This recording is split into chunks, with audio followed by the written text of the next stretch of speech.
Know something about the oxidation and reduction potential of water, वो बहुत ज़्यादा ज़रूरी है और वही सबसे ज़्यादा कंफ्यूजिंग है।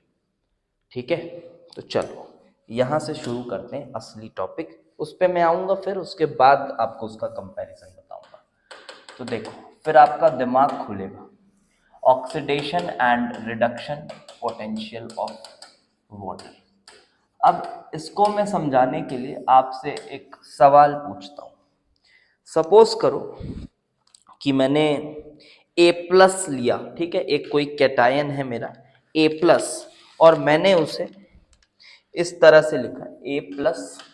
इसका रिडक्शन पोटेंशियल मैंने आपको बताया कि इसका रिडक्शन पोटेंशियल ई डिग्री है, -0.3 वोल्ट। और इसको मैंने पानी में डाल दिया, ठीक है, इन वाटर मैंने इसे डाल दिया है। ए प्लस को मैंने इन वाटर डाल दिया है, और नॉर्मल वाटर है, और ए प्लस जो है वो कोई खास ऐसा नहीं है कि कोई हाइड्रोलिसिस कर रहा है वगैरह वगैरह, कुछ नहीं है, नॉर्मल वाटर में डाल दिया है। इन वाटर हमने ए प्लस के सपोज करो 1 मोल डाल दिए ए प्लस, और assuming that it is not changing the pH of water और एनीथिंग एल्स, ऐसा कुछ नहीं हो रहा है। अब हमें सोचना है, अब हमें बताना है कि बताओ कैथोड में क्या रिएक्शन होगा। So this is the question, cathode में क्या रिएक्शन होगा। तो मैं बता रहा हूँ, दावे के साथ बोल रहा हूँ मैं इस बात को, कि 90% बच्चे तो ऐसा करते हैं और इसी तरह से सोचते हैं कि अच्छा वाटर तो कैथोड मतलब कैटायन, कैटायन मतलब H प्लस, H प्लस और A प्लस इन दोनों में कंपैरिजन करते हैं।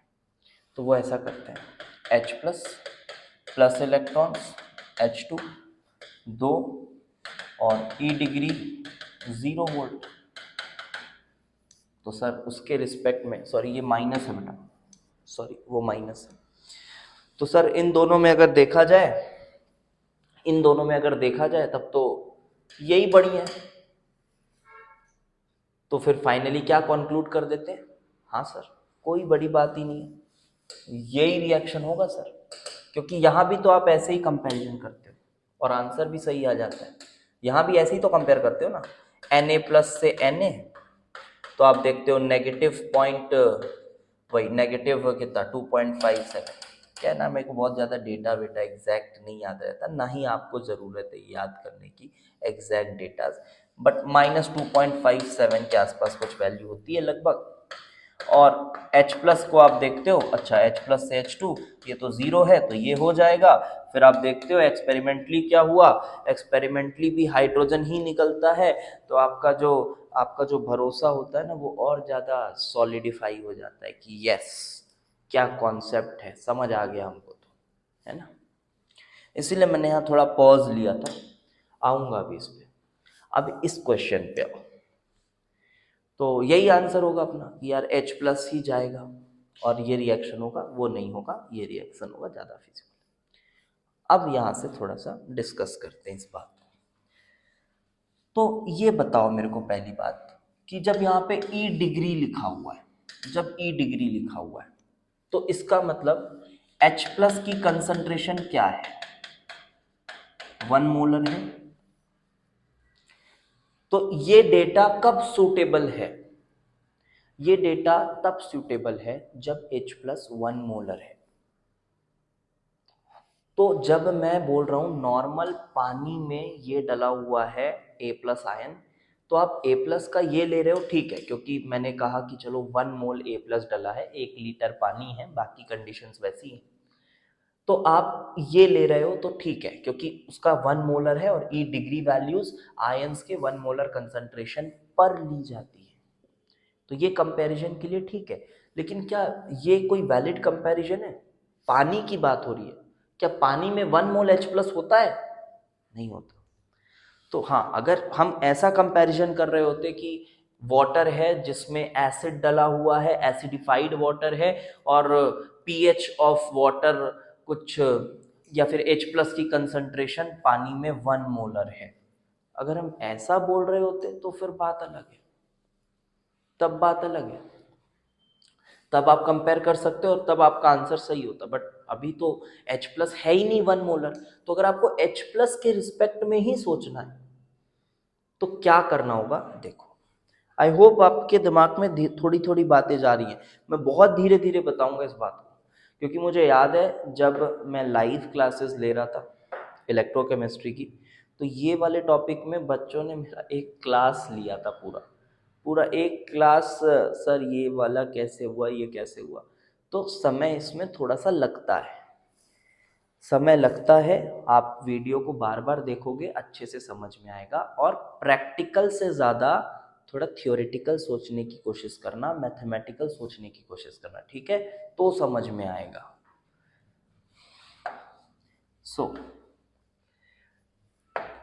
तो मैं ऐसा बोलूँगा कि मुझे अगर H प्लस 1 मोलर चाहिए तो वो H प्लस 1 मोलर मैं यहाँ पे डिराइव करना चाहता हूँ, और वो मैं निकालूंगा पानी से। मान लो, फिर से मैं बोल रहा हूँ, प्रैक्टिकली नहीं सोचना, मान लो पानी से मैंने 1 मोलर H प्लस निकाल लिया, पानी से मैंने 1 मोलर H प्लस निकाल लिया, ये रिएक्शन लिखा मैंने, ठीक है। और फिर इस H प्लस की मैंने ऑक्सीडेशन कराई, मैंने फिर इस H प्लस की ऑक्सीडेशन कराई, तो ये ठीक है, यहाँ पर ठीक है। और ये H प्लस OH माइनस मैंने निकाल लिया। क्या ये रेडॉक्स कराया है मैंने? नहीं, मैंने 1 मोलर H प्लस निकाला, क्योंकि अब वो तो नॉर्मल पानी है ना, ऐसे सोचो, वो तो नॉर्मल पानी है, तो वहाँ तो 1 मोलर H प्लस है नहीं। तो अगर मुझे 1 मोलर H प्लस चाहिए तो मुझे एक ऐसा सिचुएशन इमेजिन करना होगा कि पानी जो है वो टूट कर 1 molar H plus OH minus दे रहा है, और उसके बाद फिर H प्लस का ऑक्सीडेशन हो रहा है। नॉर्मल पानी के केस में इसी तरह से आपको H प्लस के ऑक्सीडेशन को सोचना होगा, इसी तरह से आपको सोचना होगा। अभी देखना रिएक्शन बिल्कुल पलट जाएगा, समझ आएगा, फिर आपको देखना हर पर्सपेक्टिव से देखेंगे। तो ये कुछ ऐसा हुआ, चलो ठीक है, यहाँ थोड़ा बैलेंस नहीं है ये, तो यहाँ पर 2 लिख देता हूँ, यहाँ पर 2 लिख देता हूँ। आई होप ये बैलेंस्ड हो गया, ये बैलेंस्ड हो गया, ठीक है। अब अगर मैं इन दोनों रिएक्शंस को ऐड कर दूं तो रिएक्शन क्या बन रहा है, H प्लस कैंसिल हो गया, 2H2O plus 2 electrons give H2 plus 2OH minus, H2 plus 2OH minus. फिर से बोल रहा हूँ, थ्योरेटिकली सोचना है, मैथमेटिकली सोचना है, इस बात पे मैं बार बार जोर दे रहा हूँ। तो अब मुझे इस रिएक्शन का E डिग्री वैल्यू चाहिए, इसका E डिग्री वैल्यू मुझे चाहिए, तो मैं क्या करूँगा, इसका E डिग्री चाहिए। ये रिएक्शन हो सकता है, तो ये एक तरह से देख रहे हो, ये क्या, वाटर का, ये क्या, एक तरह का वाटर का रिडक्शन पोटेंशियल, वही हो गया ये। आप अगर बोलो सर ये भी तो वही बात है सर, आप ऐसा भी बोल सकते हो सर ये भी तो वही बात है, ये ऐसा है, तो दोनों तरफ सर OH माइनस ऐड कर दो सर, ये लो सर, दोनों तरफ OH माइनस ऐड कर दो, फिर इलेक्ट्रॉन तो था ही इधर 2 इलेक्ट्रॉन, तो दोनों तरफ OH माइनस ऐड कर दो सर, देखो यही बन गया। तो वो तो सेम पोटेंशियल होनी चाहिए ना सर, क्योंकि वो रिएक्शन ही सेम है, वो तो रिएक्शन ही सेम है सर, ये यही रिएक्शन था सर, यही जो रिएक्शन ये है, ये भी तो वही रिएक्शन है सर, क्योंकि हमने दोनों तरफ बस OH माइनस ऐड कर दिया, तो ये रिएक्शन बन गया। हाँ ठीक है, बात ठीक है, तो सर फिर E डिग्री भी तो सेम होनी चाहिए दोनों की, नहीं होनी चाहिए सेम। क्यों नहीं होनी चाहिए सेम, बात को समझो। क्योंकि जब आप इसकी E डिग्री लिख रहे हो ना, जब आप इसकी E डिग्री लिख रहे हो, इसका मतलब यहां जो भी आयन है वो 1 मोलर है, तो H प्लस 1 मोलर है, ये E डिग्री है, हाँ रिएक्शन वही है, लेकिन H प्लस 1 मोलर है। और जब आप उसमें दोनों तरफ OH माइनस ऐड कर रहे हो और ये रिएक्शन लिख रहे हो, तो इस समय जब आप E डिग्री लिख रहे हो ना, तो यहाँ पर OH माइनस 1 मोलर है, यहाँ OH माइनस 1 मोलर है। जो भी आयंस इन्वॉल्व होते हैं, डिग्री लिखा हुआ, फिर से बोल रहा हूँ, मैथमेटिकली तो ऐसा ही होता है। तो OH माइनस 1 मोलर है, अगर समझ आ जाएगा ना तो मज़ा आएगा, आपको देखना लगेगा वाह सर क्या बता दिए, मज़ा आ गया, फिर स्टाइल भी मारोगे जाके अपने जहाँ भी कोचिंग क्लास जहाँ भी पढ़ते होगे आप, है ना, पूछोगे बच्चों से, अरे बताइए कैसे, अगर समझ आ गया तो ये E डिग्री हुआ। तो अभी समझ में आ रहा होगा क्या एक ही सॉल्यूशन में H प्लस और OH माइनस दोनों ऐसा 1 मोलर हो सकते हैं क्या? संभव है ये? Never possible, because product of H plus and OH minus is always 10 raised to the power minus 14. तो दोनों 1 मोलर कैसे हो सकते हैं? Never possible. तो हाँ, ये रिएक्शन सेम है, बट जब इस रिएक्शन की ई डिग्री ले रहे हो आप, तो रिएक्शन का कंसंट्रेशन अलग अलग है. वो H प्लस मतलब बहुत एसिडिक टाइप्स है, और जब आप इस रिएक्शन को लिख रहे हो और इसकी ई डिग्री लिख रहे हो, रिएक्शन वही है, बट इसकी कंडीशन अलग है. यहाँ पर सॉल्यूशन बहुत ज़्यादा बेसिक है क्योंकि OH माइनस 1 मोलर है. तो अगर मुझे इसका ई डिग्री लिखना है तो चलो मैं वैल्यूज लिखता हूँ, ठीक है. तो इसके लिए मुझे डेल्टा जी यूज करना पड़ेगा. ये मैंने आपको 2-3 बार सिखा दिया है. डेल्टा जी यूज करना पड़ेगा. तो इस रिएक्शन के लिए मैं क्या लिखूंगा? अब देखो, एक और डाउट आता है बच्चों के मन में, वो भी बता रहा हूँ. ये डाउट मैंने 2 बार बता दिया अपने शुरू के 4 लेक्चर्स में. ये चीज पे मैंने 2 बार जोर दी है. अगर आपने देखा होगा तो अभी आप तुरंत क्लिक करेगा आपके दिमाग में. देखना, इसका डेल्टा जी निकालना है तो मुझे इसका के इक्विलिब्रियम चाहिए होगा, और मैं यही यूज करूंगा. Delta G degree is equal to वही सेम, पहले वही formula, delta G is equal to delta G degree plus R T L N Q. ये फिर इक्विलिब्रियम पर ये हो गया के डब्ल्यू. यहां पर जो भी हो रहा है यहाँ पे के इक्विलिब्रियम, तो ये वाला पोर्शन 0, तो delta G degree minus R T L N के इक्विलिब्रियम, यही होता है. अब एक्चुअली ये क्या है? ये के डब्ल्यू ही तो है, ये के डब्ल्यू ही है ना. ये के डब्ल्यू है और उसका स्क्वायर भी है, स्टोइकियोमेट्री चेंज हो गई है. तो क्या मैं इसके डेल्टा जी डिग्री को ऐसा लिख सकता हूँ, minus R T L N 10 raised to the power minus 28? हाँ सर, लिख सकते हो. अब यहाँ पे एक डाउट आता है. यहाँ पर ये डाउट आता है कि सर अच्छा इक्विलिब्रियम पर है, लेकिन सर इक्विलिब्रियम पे तो वो 10 raised to the power minus 7 होता है ना. आप तो अभी आपने कहा कि वो 1 मोलर है, लेकिन वो तो 10 raised to the power minus 7 होता है. तो फिर मैं उसी बात को कहूँगा, मैं इक्विलिब्रियम कांस्टेंट की वैल्यू यूज़ कर रहा हूँ डेल्टा जी डिग्री निकालने के लिए. इसका ये मतलब नहीं है कि मैं बोल रहा हूँ कि ये रिएक्शन इक्विलिब्रियम पर है. 2 बार बता चुका हूँ इस बात को पहले भी, ठीक है. इसीलिए बोलता हूँ जहाँ पे मैथमेटिकली सोचना होता है ना, वहाँ मैथमेटिकली सोचो. कोई 10वीं-12वीं की स्कूल लेवल की केमिस्ट्री नहीं होती है जब लेवल बढ़ता है, तो कि सब चीज़ वो फर्जी तरीक़ों से आप इमेजिन कर लोगे और हो जाएगा. ठीक है, ऐसे नहीं होता है. ये सब फालतूगिरी है और ज़्यादा यही चलती है. क्योंकि आप देखो तो इंडिया की देखो या कहीं की भी देखो, आप कोई भी एक सैंपल लोगे तो मेजर ऑडियंस आपको बिलो एवरेज मिलेगी. किसी भी चीज़ में मेजर ऑडियंस आपको बिलो एवरेज मिलेगी. तो संख्या उनकी ज़्यादा है किसी भी चीज़ में. तो समझो इस बात को. तो हमको भी वही लगता है, नहीं यार ये ऐसे होता होगा, क्योंकि ज़्यादा लोग तो ऐसे ही बोल रहे हैं. संख्या पे मत जाया करो.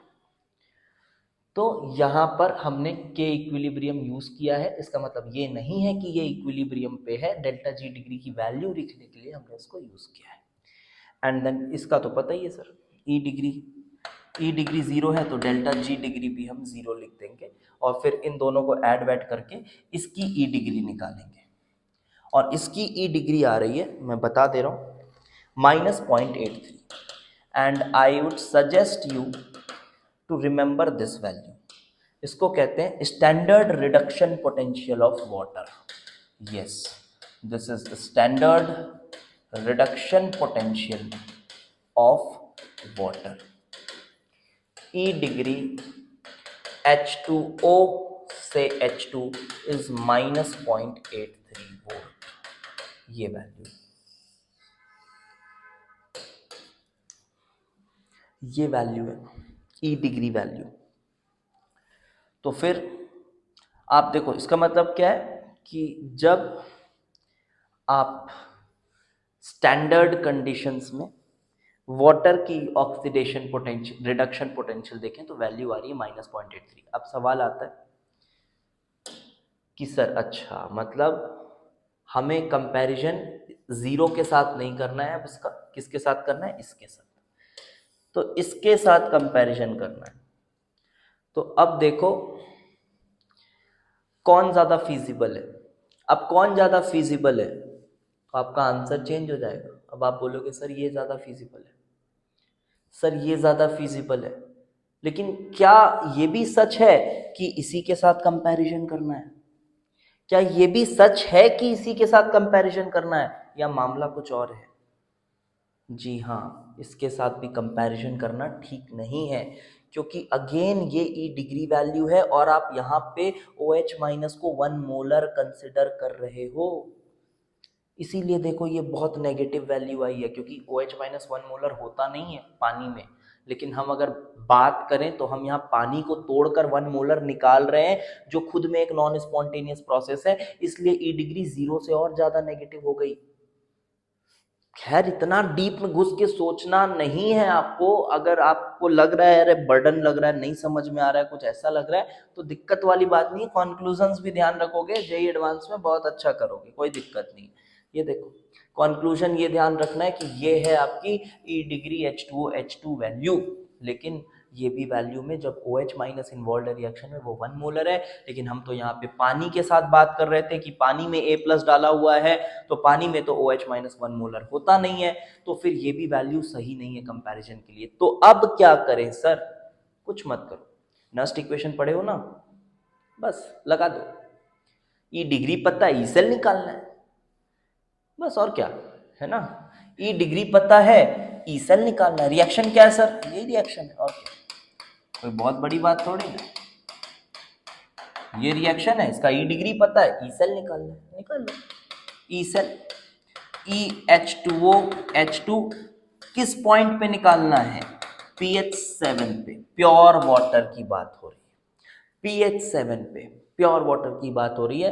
क्या होगा? ई डिग्री विच इज -0.83 -0.06 बाय जो भी है वैल्यूज है 2 इंटू लॉग ऑफ प्रोडक्ट, हाँ गैस का प्रेशर 1 ही मान के चलो, and this is OH minus, तो प्रोडक्ट अपॉन रिएक्टेंट तो कुछ है नहीं, तो OH माइनस जो कि आप लेंगे 10 की पावर ऑफ -7। और अब जब आप इसको कैलकुलेट करोगे ना, तो जो वैल्यू आ रही है स्टिल वो नेगेटिव है, but it is -0.41 volt. It is -0.41 volt. तो यहाँ पर मैं सजेस्ट करूँगा आप इसे भी याद रखें, इसे भी याद रखें। एक तो ये वैल्यू मैंने बोली आपको याद रखने, दूसरी ये वैल्यू क्या? E of H2O/H2 at pH 7 is equals to -0.41 volt. Yes, I hope मजा आया होगा आपको। ठीक है, अब आओ बैक टू दैट क्वेश्चन जो आप बहुत नॉर्मली देख कर लेते हो कि यहाँ कैथोड में, इसका अभी एनोड की भी बात करूंगा, यहाँ कैथोड में क्या ये इसके साथ कंपैरिजन करना चाहिए? नहीं, दिस इज नॉट करेक्ट।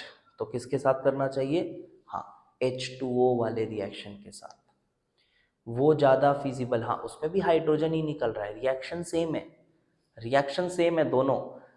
देखोगे आप, अगर इसमें H प्लस खत्म हो रहा है, उसमें उसमें क्या हो रहा है? उसमें OH माइनस बन रहा है, तो हो वही रहा है। अगर आप रिएक्शन को देखो तो यहाँ भी सॉल्यूशन लेस, H प्लस खत्म हो रहा है तो लेस एसिडिक हो रहा है, वहाँ OH माइनस बन रहा है तो वहाँ भी लेस एसिडिक हो रहा है, बात वही चल रही है, बट डेटा जीरो के साथ कंपैरिजन नहीं हो रहा है।